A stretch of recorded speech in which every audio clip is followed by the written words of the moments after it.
അനന്തുവിനെ ഷോക്കേറ്റ സമീപത്ത് ആ തോടിന് സമീപത്ത് നിന്ന് സുഹൈൽ മുഹമ്മദ് ഒരിക്കൽ കൂടി ചേരുന്നു. സുഹൈൽ, അവിടെ നിന്നും ആ സംഭവം നടന്ന അവിടെ നിന്നും സുഹൈലിനെ മനസ്സിലാക്കാൻ സാധിക്കുന്നത് എന്തൊക്കെയാണ്? കീർത്തന, നമ്മളിപ്പോൾ ദൃശ്യങ്ങൾ കാണുന്ന ഈ തോടിലാണ് അപകടം സംഭവിച്ചിരിക്കുന്നത്. നമുക്ക് അവരുടെ ചെരുപ്പുകൾ കാണാം, അതൊക്കെ നൊമ്പരപ്പെടുത്തുന്ന കാഴ്ചകളാണ്. ഇപ്പോൾ ആ കവുങ്ങിനടുത്തായിട്ട് നമുക്കൊരു ഫെൻസിങ് പോകുന്നതായിട്ട് കാണാം. ഇത്തരത്തിൽ തോടിന് കുറുകെ, അതായത് ഈ പറയുന്ന പറമ്പിൽ നിന്ന് അവിടെ നിന്ന് ലൈൻ വലിച്ച് തോടിന് കുറുകെ മറ്റൊരു പറമ്പിലേക്ക് കൊണ്ടുപോയതാണോ എന്ന് സംശയമുണ്ട്. ഈ ദൃശ്യങ്ങൾ വ്യക്തമാണ്. അതായത് ഒരുവിധ മാനദണ്ഡവും ഇല്ലാതെ ഇങ്ങനെ കുറുകെ വന്നിരിക്കുകയാണ് ഒരു ഫെൻസിങ്.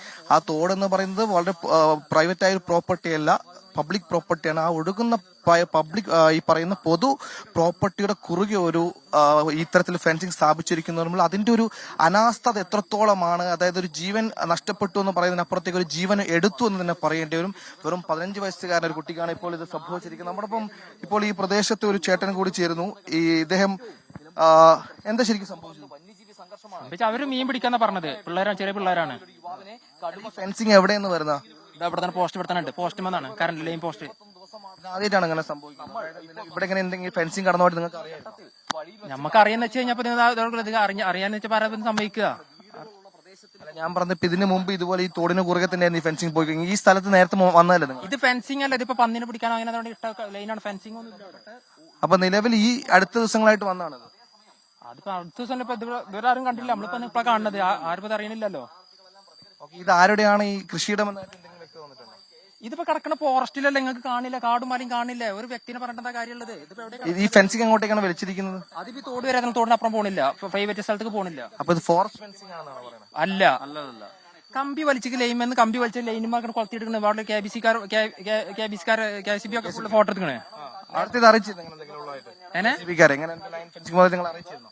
ഇതിപ്പോ ഇവിടെ ഇത് സംഭവിച്ചതിനു ശേഷമാണ് പരാതി അറിയിച്ചത്. അവരൊന്നും പറഞ്ഞിട്ടില്ല. അവരൊക്കെ ഫോട്ടോ ഒക്കെ എടുത്താണ്ട് ഫുൾ എടുത്ത് പോയിക്കണേ. തീർച്ചയായും കീർത്തന, ഇതുപോലെ തന്നെ ആർക്കും ഒരു വ്യക്തത സംഭവിച്ചിട്ടില്ല. അവർ പറയുന്ന അനുസരിച്ചാണെങ്കിൽ ഫോറസ്റ്റ് മേഖല കൂടി ഉണ്ട് ഇവിടെ. എവിടെയെന്ന് ഫെൻസിങ് എത്തി, കൃഷിഭൂമിയിലേക്ക് ആര് കൊണ്ടുവന്ന് നടക്കുന്ന ചോദ്യങ്ങൾ ബാക്കിയാണ്.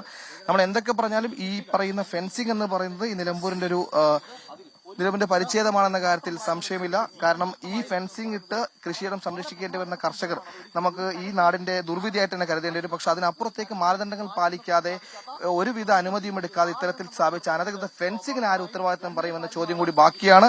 എന്തായാലും ഈ സ്ഥലമുടമ അടക്കമുള്ള ആരാണെന്ന കാര്യങ്ങളടക്കം നമുക്ക് വരുന്ന മണിക്കൂറിൽ വ്യക്തത നൽകാനാവും. നമ്മളിപ്പോൾ ദൃശ്യങ്ങൾ കാണുന്ന പോലെ ഈ സ്ഥലം ഇപ്പോൾ പോലീസിന്റെ നിരീക്ഷണത്തിലാണുള്ളത്. പോലീസിന്റെ അവരുടേതായ രീതിയിൽ അവർക്ക് ഇൻസ്പെക്ഷൻ അടക്കം നടത്തേണ്ടതുണ്ട്. അതിന്റെ ഭാഗമായി മറ്റുള്ളവർക്ക് ഇതിന് അങ്ങോട്ടേക്ക് പ്രവേശനമില്ല.